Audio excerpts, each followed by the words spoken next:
So, good morning all. We will go to the next section. So, what is a field?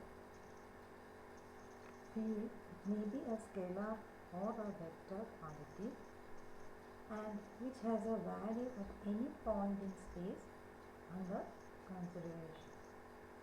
For example, you consider a room in which temperature can be measured in any point in space.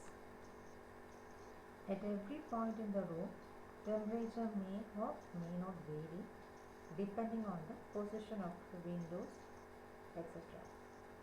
So here temperature is a scalar field because we are measuring only the quantity.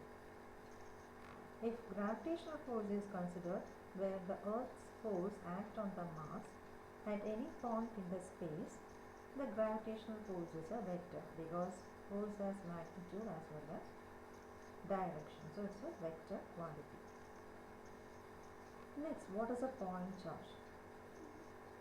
One whose dimension is very much less compared to the dimension of the body in which it is contained is said to be a point charge. Now we will see the fundamental laws of electrostatics. Coulomb's law. It states that force F between two point charge Q1 and Q2 is along the line joining them directly proportional to the product Q1 Q2 of the charge, inversely proportional to the square of distance between them. So here you can see two charges Q1 and Q2 placed R apart. So according to the definition, you can write F is directly proportional to Q1 Q2 and inversely proportional to R square. Joining these two conditions, you can write F is directly proportional to Q1 Q2 by R square, which is equal to 1 by 4 pi epsilon Q1 Q2 R square. Epsilon is equal to epsilon 0 into epsilon R, where epsilon R is the permittivity of dielectric medium, and if the dielectric medium is air, then epsilon R is equal to 1, so that we can rewrite the expression for force as 1 by 4 pi epsilon 0 into Q1 Q2 by R square, that much Newton, where 1 by 4 pi epsilon is nearly equal to 9 into 10 raised to 9, where the permittivity epsilon 0 is given by 8.854 into 10 raised to minus 12 farad per meter.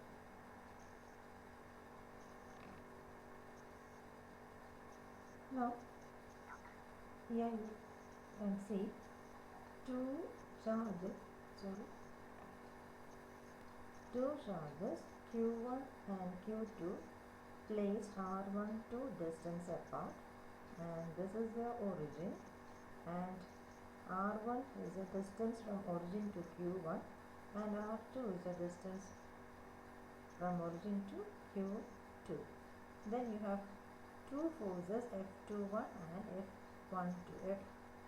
F12 is a force acting on Q2 and F21 is that of the Q1.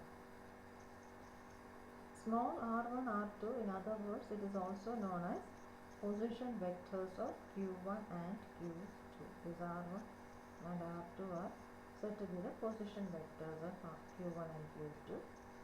Then I can write F12, that is the force on Q2 due to Q1 is equal to Q1 Q2 by 4 pi epsilon 0 r square into unit vector A r1 of 2. Okay. A r1 of 2, because the force which is acting on Q2 is along this direction. So the unit vector is also in this direction. Now where R12 plus R1 is equal to R2 based on head to tail rule. R12, this way, R12 plus R1 is equal to R2. In head tail rule, we already discussed earlier, that is the head of one vector should touch the tail of other vector. If the diagram is accordingly drawn, then you can write R1 plus R12 is equal to R2. From that, R12 is equal to R2 minus R1. Then this is equal to our capital R. Our capital R means, according to Coulomb's law, it is the distance with which the two charges are separated, right? And that is this one, and that is equal to R12. So I have written R is equal to magnitude of R12.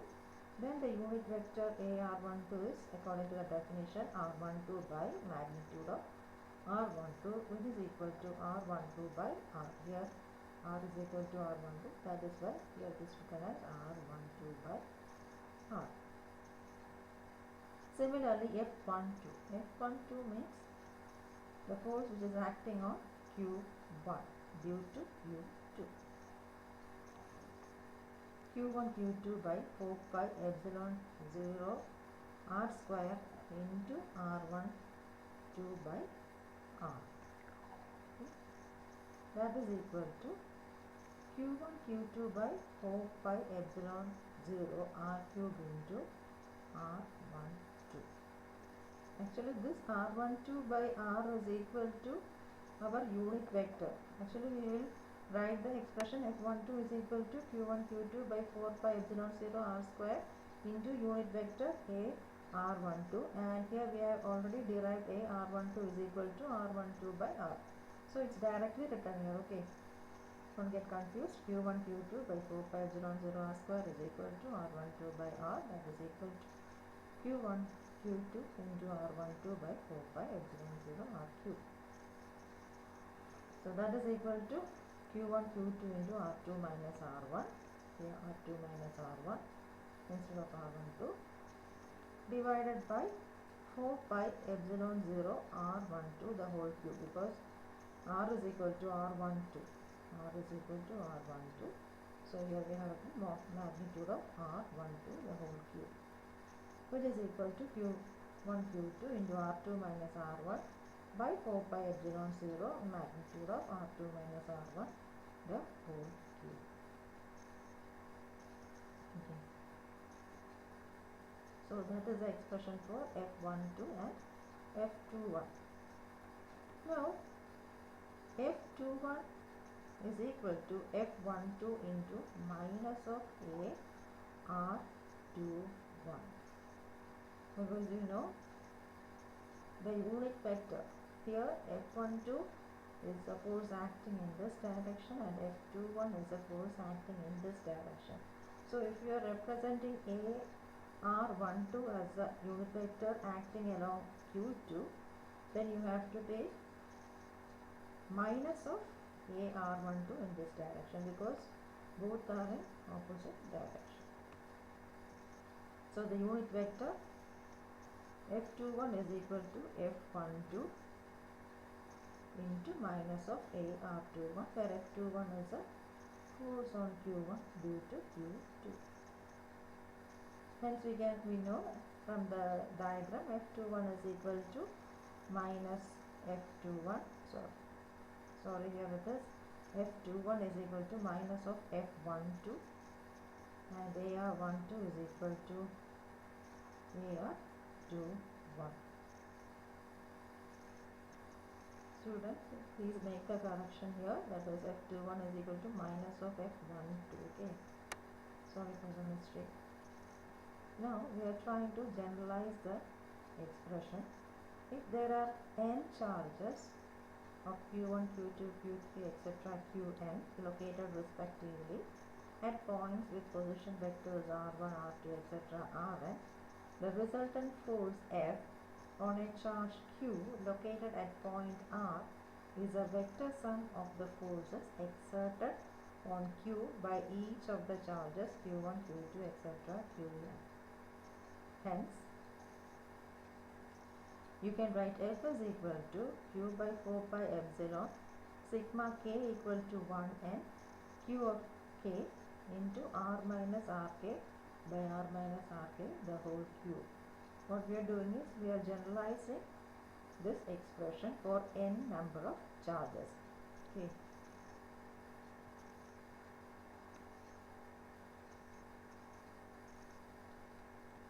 Next we will see what is electric field intensity is. Simply, it can be defined as force per unit charge, that is F by Q for limit Q tends to 0. Therefore, you can write the expression A is equal to F we already derived using Coulomb's formula.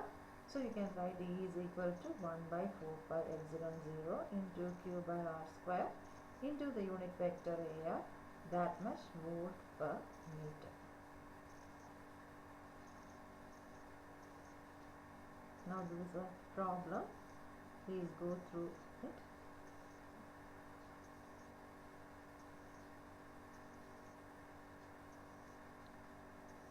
Next we will see different electric field distribution of charge. Okay. So far discussions were on force and electric field intensity due to point charges. It is also possible to have continuous charge distribution along a line or a surface or in a volume. Now here the diagrams are drawn. This is a point charge, so you will be having only a single charge. Now this is a line charge. It will be distributed along a line, and this is a surface charge. That means the charges are distributed along the surface of the conductor, and this is a volume charge. That means the charges are filled inside this volume. Okay. If dq is a charge element and q the total charge due to this charge distribution, then dq is given by line integral of rho l dl for a line charge. This is the expression you have to use to find the value of dq if it is a line charge, where rho l is a line charge density, dq equals surface integral of rho s into ds, where rho s is a surface charge density, and dq equals volume integral of rho v into dv. Similarly, the electric field intensity is given by the formula line integral rho l dl by 4 pi epsilon 0 r square AR for line charge equal to rho s integral surface integral rho s ds by 4 pi epsilon 0 r square AR, and electric field equals integral v rho v dv by 4 pi epsilon 0 r square AR for volume charge.